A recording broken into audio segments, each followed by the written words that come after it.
welcome back to Face in the Crowd. We're chatting to TT Mbha. TT, growing up, I mean, your childhood, looking back, what did you want to become? Strangest thing is that my family wanted me to become a lawyer. I mean, my family is full of lawyers. My one uncle is a judge. The other one is also a judge, chief judge president. The other one owns a law firm. So I was bound to kind of get into that space, but I'm not the type that likes reading a lot. I love reading, casual reading, but not law requires that you get into that mode of, so I wasn't inclined for that.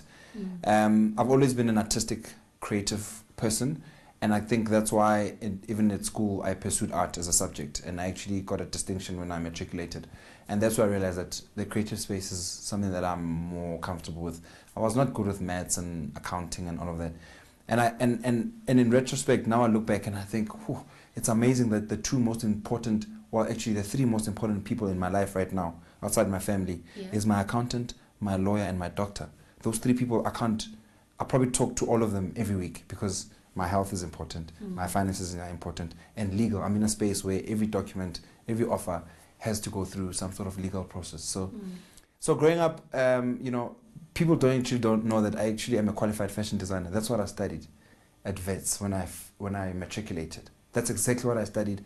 I got a scholarship from DuPont. They manufacture Lycra because I was the top student in my first year. So they sponsored the balance of my studies. And then I became a buyer for Edgar's. I used to buy clothes for Edgar's.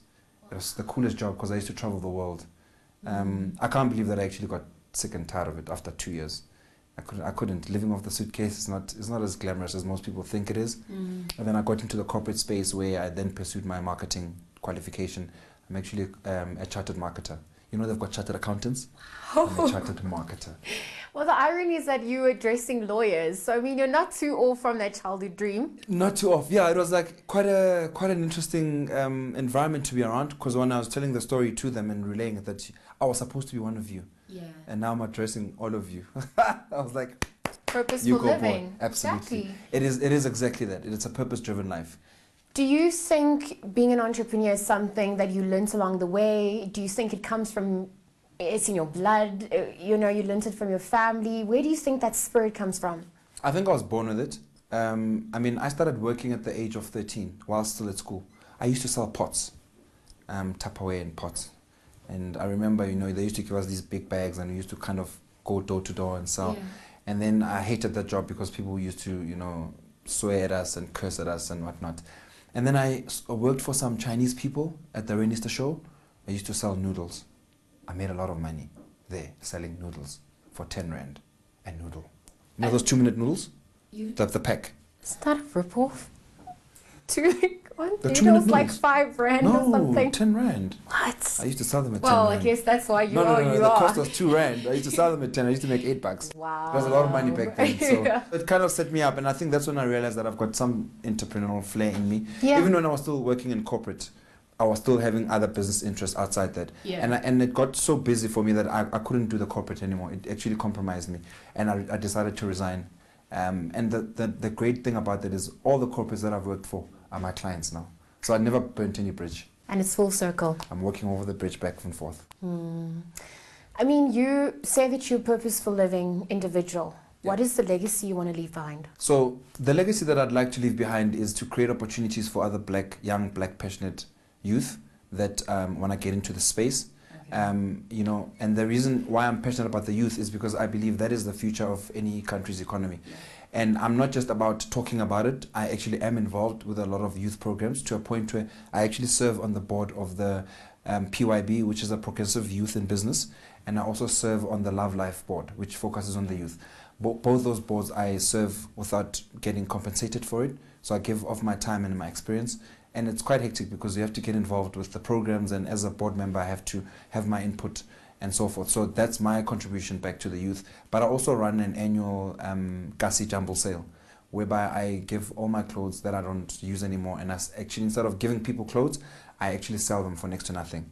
And with those proceeds, I buy groceries for the old age home in Soweto. So I do that every year. In fact, every year in March, around my birthday. I celebrate my birthday by giving back first before popping bottles later. I mean, your support system that helps hold you as you live purposefully, Who are some of those people? How do they manage to uphold you through the journey? Okay, obviously my family. I think I was raised by great parents. Both my parents are still alive, and I'm grateful to God for that. And obviously my wife. I think if I was not married, I would not have had the focus and the stability that I have right now. You know, having worked with brands like Smirnoff and Heineken and J&B back then when I was young, you get exposed to all these parties and this lifestyle that everyone thinks is glamorous, and you know, at some point it catches up with you. You either get out of it early enough or you get swallowed by the industry itself. But I was fortunate enough to have been one of those that got out of it at the right time as well. Got married at the right time, had kids at the right time. So my family, my 2 daughters, they are the reason why I'm doing all of this.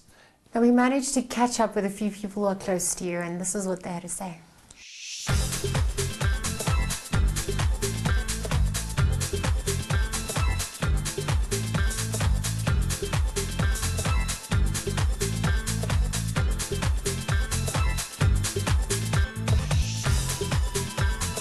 My name is Andy Leonora. I'm a friend and business associate of Sipho TT Mbha. Tata and I have known each other for almost 10 years now, but we weren't friends until very recently. It is actually business that's made us closer to each other. I consider him a brother. He's a go-getter. He's a driven person that likes to see those around him, you know, at his level of drive, at his level of astute, at his level of erudite. That's the kind of man he is, because, I mean, when I met Tato back in those days, he was still working in the petroleum industry. He moved from that to get into television space, moved from that to get into the property space that he's in now, because he's never satisfied with just being able to conquer something. He wants to forever be challenging himself, and he wants that for people around him as well. And that's why I can be, you know, an associate of his, because I share the same in terms of life structure and wanting to achieve for myself and those around me. I have very funny moments with Tato. Now, we didn't get along for a very long time. He was best friends with an ex-girlfriend who was girlfriends at the time, and I just didn't get it. I just didn't get it. I was like, dude, what's going on? You know, so she would always lean on him, and obviously then she'd come back and say, as TT says. I was like, I'm the TT. So we didn't get along for a very long time, but you know, with growth, with maturity came a sensibility to say there's a lot more in common than there is fighting. We can build better than we could break, and we decided to build. He's taught me a lot. He's taught me that the corner of comfort is also corner comfort and non-achieving. It's corner of comfort and sleep. You know, he's taught me to get up and go. And I've taught him, mind you, everything and anything he knows about social media. His wife goes like, so you taught him the DM? No. But I taught him anything. When he's got a problem, he's not that good at social media.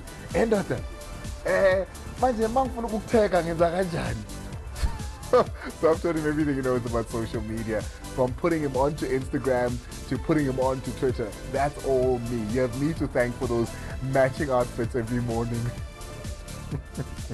I wish for Tato everything that he wishes for himself, because he wishes everything for himself.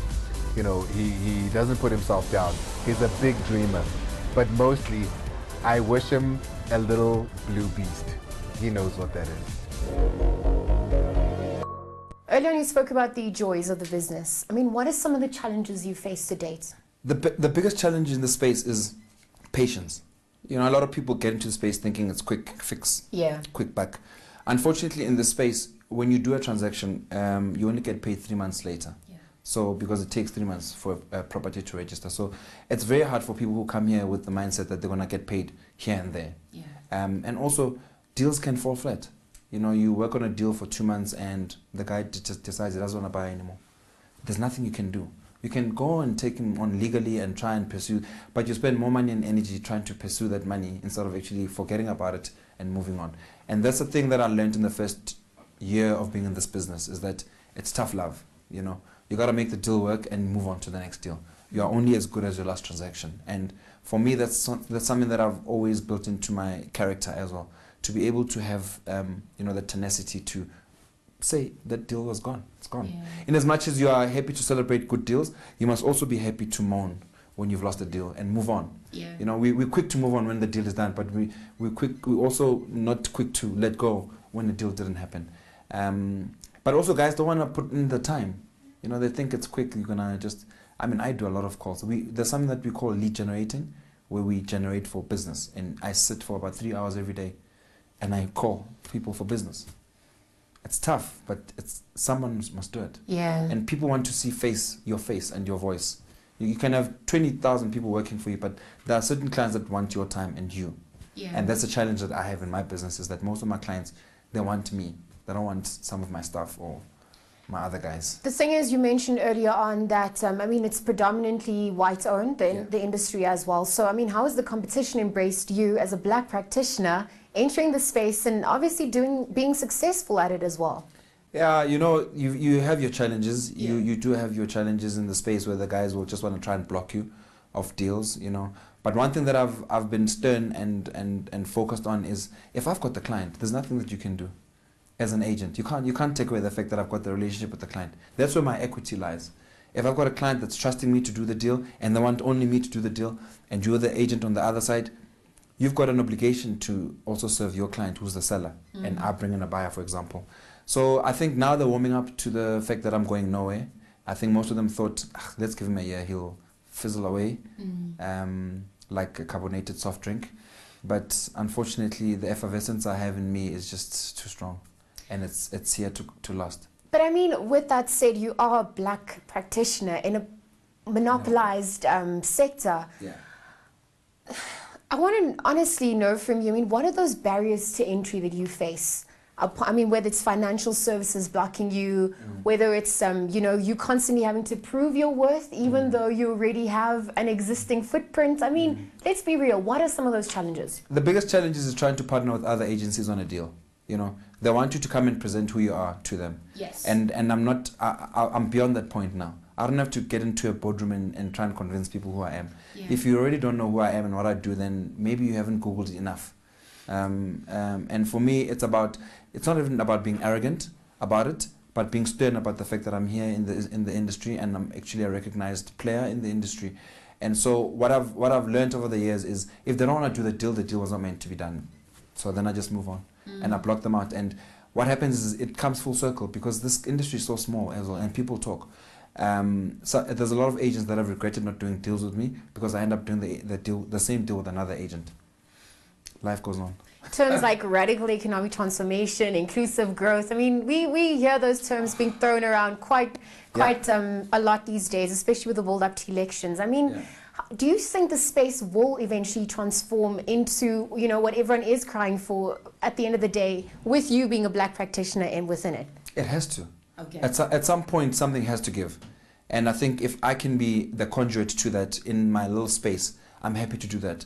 And that's why I'm very passionate about bringing more young black passionate. I stress the word passionate, because there's a lot of guys that call me and they think it's fun. TT, please, man, I want to work for you. You're going to give me a company car? Am I going to get fancy clothes? And that's not the kind of person I want. I want people that are hungry to be in the space, and people that actually feel that they've got a purpose to actually deliver onto the space. And that's what I'm about. And that's why I'm embarking on roadshows, focusing on townships around the country, where I'm going to educate people about the ins and outs of real estate, the do's and the don'ts of buying property. A lot of people don't know, and that's something that I'm doing without expectation as well. So right now I'm just trying to put the model together, try to get some funding just to cover the basic expenses of traveling. But for my time, I'm actually not going to charge, because I realize the value of what I can give to the rest of the country just by educating people, one person at a time. And so for those watching, I mean, what has been some of the pearls of wisdom you've garnered along the way? Top 3 advice tips that you'd like to give people? Top 3 advices, the one I got from my mentor, Mos Mashishi, who says to me, in every session or every meeting you go to, have a pen and paper. You got to jot everything down, because you're not going to remember everything. The power of making notes and writing your vision is powerful. And I look at my vision every day. Every day I look at my vision, because I have a vision board in my study. And without fail, just like praying, I look at it every day, and I just basically hedge my bets against that vision. So that's the first thing. The second thing is, you know, you are only as good as your last transaction. Even in life, you know, you're as good as your last deal. You're as good as your last gig if you're a musician, you're as good as last gig if you're an actress. So you gotta always embrace and seize the moment, because there are other people that are waiting in line to do exactly what you want to do. Yeah. You're not the only one, you know. And the third one for me is, you know, in our business we believe in 3 values: God, family, then business, in that order.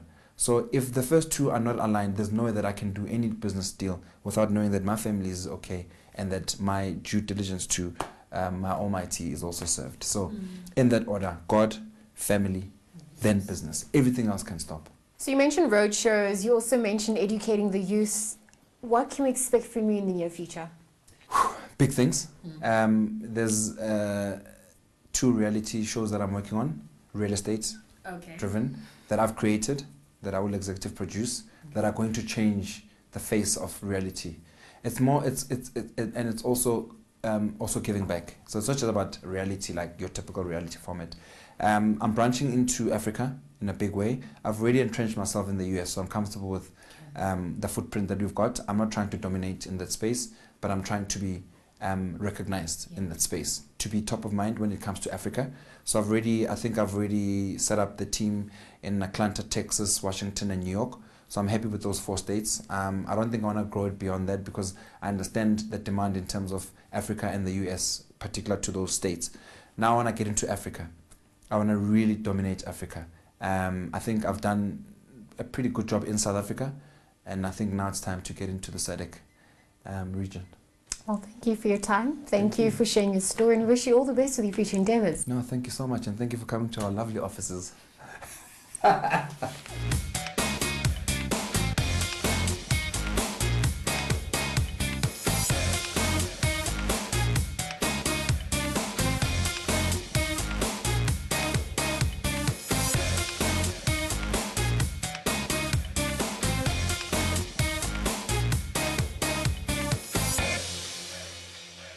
By appreciation, we make excellence in others our property. And TT is one entrepreneur we appreciate. From myself, Lisa Wilson, and the rest of the team, it's goodbye for now.